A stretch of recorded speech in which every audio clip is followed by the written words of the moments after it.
It's not always easy to know what your intelligence agencies are doing. I get that. A lot of what gets reported is like the drama, the controversies, the failures, and not a lot about just the general work. Now, I get most of it's classified, but if you look, you can find some really interesting bits. And I found a really, really interesting bit the other week. So I was reading the CSE annual report, CSE being Canada's Foreign Signals Intelligence Agency, and there in one random paragraph on page 29, I read something that kind of blew my mind. Now, in order to understand why it blew my mind, I got to give you a little bit of context, okay? So, signals intelligence agencies have always had two roles, always, offense and defense. Offense gets talked about more. It's the go collect signals, bring them back, turn them into intelligence, SIGINT. But they've also always had a defensive role, which is protecting against other countries doing SIGINT on them or on us, right? So you can think like who comes up with the encryption, the codes, the machines, like the Enigma machine, like all that stuff historically is usually done by your Foreign Signals Intelligence Agency, but on the defensive side. And it was still called ComSec. Now, in the internet age, that really changed. They still do ComSec. It's still really important, but the scope of how to protect your government and its information and its information systems got more complicated because it touched more areas. It wasn't just about encrypting information anymore. And so the roles of these agencies in terms of defense has really grown. Now, CSE has always had the dual mandates. Mandate A, go out and get the intelligence. Mandate B, help protect the systems of importance to the government of Canada from people trying to steal our information. They also have a couple other mandates, but for the purposes of this, I'm just going to focus on this Mandate B. And Mandate B, to help protect. Now, when I was working there, the lawyers interpreted to help protect. The word help was really critical.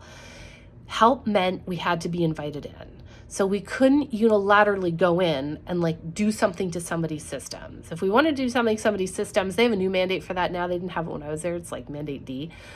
But at the time, all we had was Mandate B, so you had to be invited in. So that help was really critical. Now, there was this kind of, I don't know, it's like a standing order or something that said all government systems are automatically of importance to the government, all federal government systems. So if we saw a problem at like the Department of Agriculture, you know, a director, not even that high, like could just go to like the IT security lead at agriculture and be like, hey, let's throw together an MOU because we see this problem, blah, blah, blah, blah, blah. Because it was accepted that the government would care about its own infrastructure. But as soon as there was a problem at a non-federal government network, well, the engagement sometimes had to go much higher, up to even the Minister of Defense, because what is a system of importance to the government of Canada isn't necessarily obvious. I remember one time there was a problem on like, I don't know, let's say a provincial utility. And so it's like, well, is that provincial utility of importance to the federal government? And it was a question, and the lawyers weighed in, and the policy analysis got done, and the briefing notes got written, and the minister had to make a decision.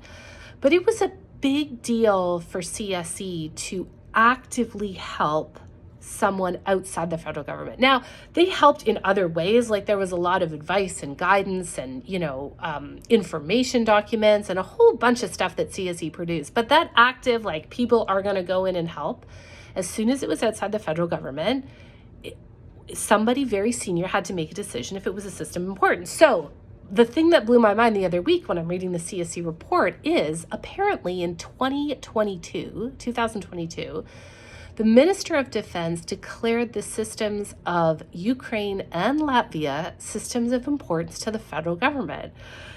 And maybe nobody else is like, oh my God, but for me, I was like, other countries? Like I remember when provincial utilities were hard. And so for the last, 3 and a bit years, those two systems have been important. And it even said that CSE personnel deployed now with the CAF, with our military, over to Latvia because one of their organizations in their energy sector was under attack from who? I think we can all guess, and went in to help protect it, worked with the Latvians, via the militaries and protected the system. Now, it's not surprising, as in, I think we all know that Russia's clearly messing around in Ukraine, and the fact that they'd be messing around in Latvia is not a stretch at all.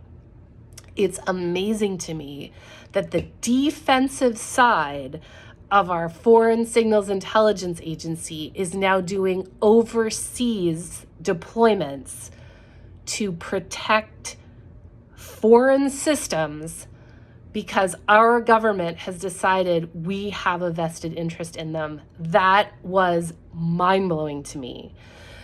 So I would, first of all, if anybody knows more about the Canadian-Latvian relationship, I would love to know. For me, Ukraine was obvious, Russia's there, and I assume Russia's all over the other states in that area, like Lithuania and Estonia, but why Latvia? We didn't mention it. There was no Lithuania in this document. It was just Latvia. So if anybody knows more about that relationship, I would love to know. And insights, questions, if you have any questions about this. But this was, like, if you read through these reports, and you don't have to, like, I go through them. I'm going to pick out some more interesting bits. But, like, you can learn a lot about what intelligence agencies are up to.